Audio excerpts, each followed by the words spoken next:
Hello and good afternoon guys. आज आपको हम पार्ट थर्ड में प्रेजेंट डिफिनिट टेंस का इंट्रोगेटिव सेंटेंस की पैसिव वॉइस बनाने के लिए बताएंगे और आप देखिए और बहुत आसानी से आप एक्टिव वॉइस से पैसिव वॉइस बना सकते हो। जैसे कि आप देखिए इसके कुछ रूल्स हैं और पैटर्न्स हैं। तो ये एक्टिव वॉइस का पैटर्न है। इसमें डू डज सब्जेक्ट वर्ब की फर्स्ट फॉर्म ऑब्जेक्ट और क्वेश्चन मार्क होता है। एक्टिव वॉइस का पैटर्न है। इसके बाद आप देखिए कि जब हम पैसिव वॉइस बनाएंगे तो इसमें डू डज को इज एम आर में बदल देते हैं। इसके बाद में फिर सब्जेक्ट होता है और वर्ब की जो फर्स्ट फॉर्म होती है उसको यहाँ थर्ड फॉर्म में बदल दिया जाता है। प्लस नए ऑब्जेक्ट से पहले बाई लगाया जाता है, लास्ट में क्वेश्चन मार्क रहता है। इसमें एक्टिव वॉइस में भी क्वेश्चन मार्क रहता है और पैसिव वॉइस में भी क्वेश्चन मार्क रहता है। तो आप एग्जाम्पल देखिए।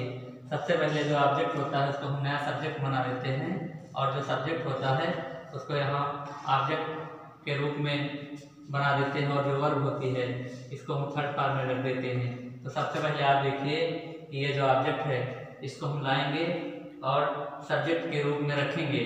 लेकिन उससे पहले अगर माई क्लोथेज बहुत हैं तो हम डू को आर में बदल देंगे और फिर माई क्लोथेज जो ऑब्जेक्ट है उसको हम यहाँ पर ला करके रखेंगे।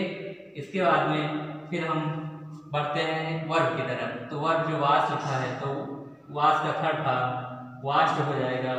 और फिर अगर आगे सब्जेक्ट नहीं है तो आप यहाँ बाई लगा दीजिए और बाई के बाद जो आई होता है उसको मी में लिखा जाता है। इस तरह से ये आपका पहला एग्जाम्पल कंप्लीट हुआ और ये एक्टिव वॉइस से पैसिव वॉइस कंप्लीटली बन गया।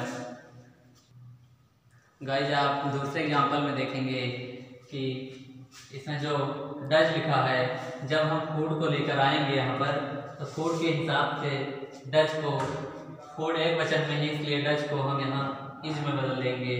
और इसके बाद में जो ऑब्जेक्ट है इस ऑब्जेक्ट को यहाँ फूड लाकर उतार देंगे। इसके बाद में फिर जो कुक है ये है वर्ब, वर्ब को हम यहाँ कुक्ड में उतारेंगे क्योंकि पैसिव वॉइस में हमेशा क्रिया थर्ड फॉर्म में लिखी जाती है। इसके बाद इसके आगे सब्जेक्ट में हेल्प ऑब्जेक्ट नहीं है अगर तो हम यहाँ बाई लगा देंगे और बाई के बाद जो सी है इसको हम सीधे ले जा करके और यहाँ हर में बदल देंगे। और आगे देखिए इस तरीके से आपका ये दूसरा एग्जाम्पल कंप्लीट हुआ। गाइस तीसरे एग्जाम्पल में आप देखिए कि जो सेंटेंस दिया गया है ये एग्जाम्पल नंबर 3 है।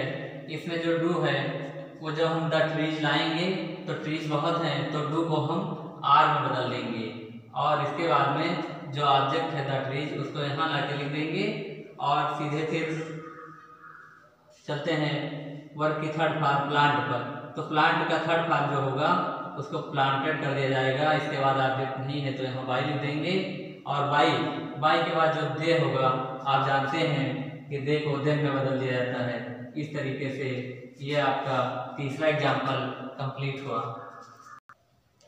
गाइस चौथे एग्जाम्पल में देखिए कि जो सेंटेंस है उसमें do be make a noise. तो इसमें ये नॉइज ऑब्जेक्ट है। तो सबसे पहले आपको क्या करना है कि इसमें वर्ब देखिए और ऑब्जेक्ट को देखिए।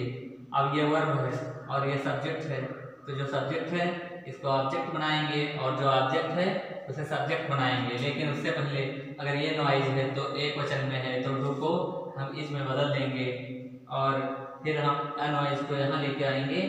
इसके बाद में वर्ब की तरफ बढ़ते हैं तो मेक का जो वर्ब होगा थर्ड फॉर्म में ओमेड हो जाएगा और इसके बाद ऑब्जेक्ट नहीं है तो हम सीधे बाई लगा देंगे और बाई के बाद आप जानते हैं कि बी को अस में बदल दिया जाता है। और इस तरीके से ये आपका सेंटेंस एक्टिव वॉइस से पैसिव वॉइस में कंप्लीट हो जाता है और आपको अच्छे समझ में आया होगा।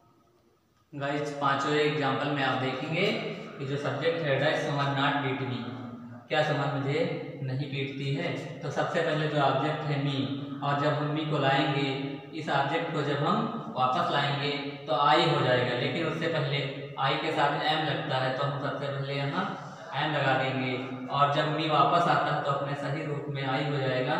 इसके बाद में अगर ये सेंटेंस नेगेटिव होता है तो इस नॉट को सीधे यहाँ सब्जेक्ट के बाद में लिख देते हैं।